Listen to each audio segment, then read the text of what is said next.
আজ মায়ের কাছে একটা প্রশ্ন আছে। অনেক আশা নিয়ে ইউটিউবে এসেছিলাম, শুধু মায়ের নাম মানুষের কাছে পৌঁছে দেব বলে।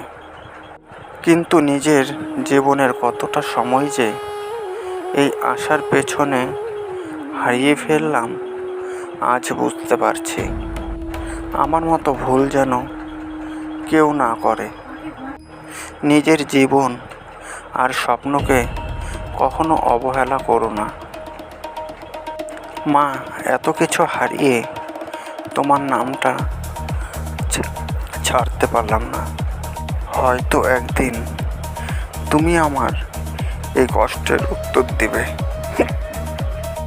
মা, তুমি আমার পাশে থেকো এবং সবাইকে ভালো রেখো। কমেন্টে জয় মা কালী লিখতে ভুলো না।